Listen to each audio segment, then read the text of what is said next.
Good thing you got a reverse camera.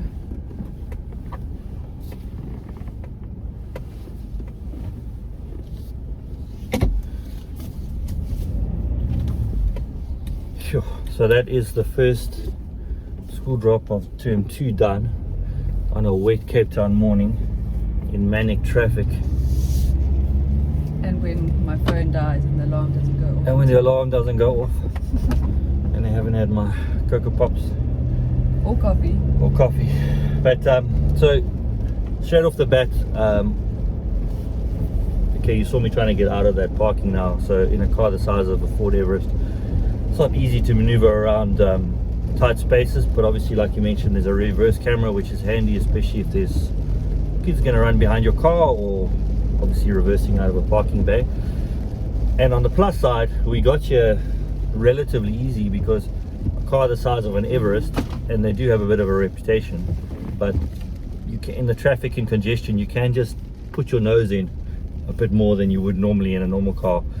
You squeeze your way in and please People and thank stop. you. And also we've got a Joburg GP number plate on this car, and we're obviously in Cape Town, so we were forgiven for all the U-turns. with that comes a certain amount of begrudging forgiveness. So you've mentioned what we're driving, but you can elaborate. So, well, basically Ford Everest, I mean, it's even all over their website, they've begun punting it quite heavily. The all new Everest will be here before the end of the year. So anything that's out now, including this is the limited 10-speed automatic 2-liter bi-turbo engine. So this is the pinnacle of the current generation Everest, but if you get one of these, you've got to know that the all new one is coming before the end of the year. What are the pros? I like the Everest package because no matter which one I've gotten into, and I've driven a lot over the years, they feel instantly comfortable. It's quite a soft ride. The seats are comfortable. It's easy to drive. They're not intimidating. Even the infotainment screen, this is Ford's Sync 3 system. It's easy to use, intuitive. So that's a positive.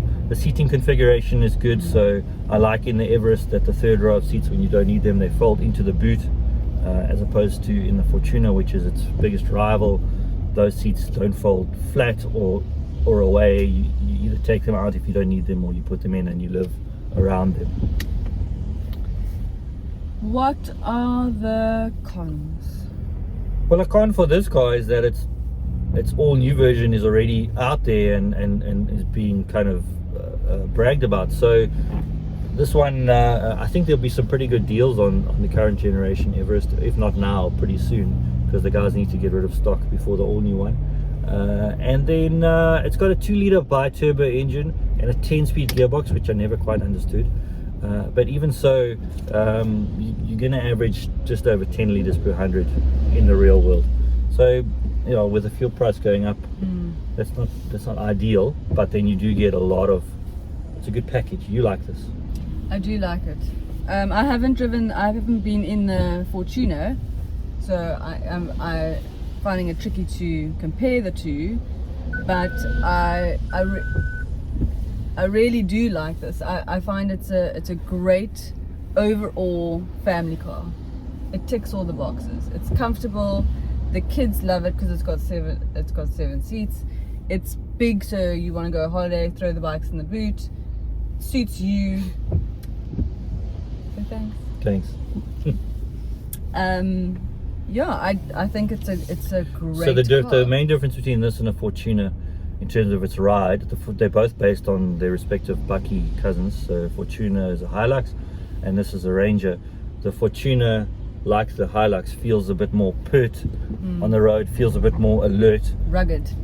I don't know if maybe it feels more rugged. Yeah, it feels more taut.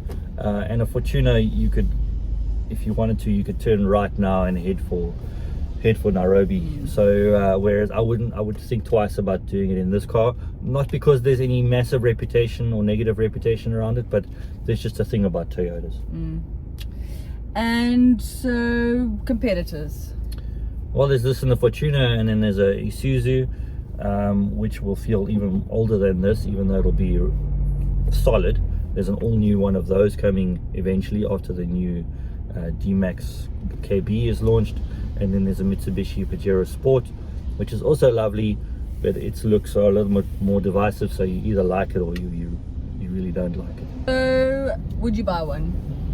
I think I would buy one, especially if there's some good deals around, and I think there will start to be really good deals on it. This one cost 852,000, so it's not cheap, but I think even with the new one around the corner, I think this one feels established enough to be able to live with it for a good few years. So would you buy one of these over a Fortuner? Because that's the big question. I think I would.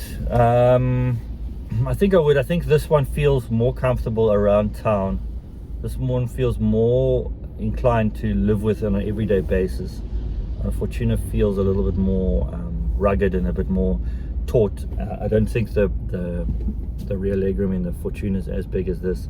And then there's that thing with the seats, which I agree about the which seats. bugs me a little bit. The third row of seats. So I think the next generation Fortuner, whenever that comes, hopefully they engineer it so that the seats can fold into the boot. Cool, great car. I've had fun with it actually. Well, you've had fun. I'm just the passenger.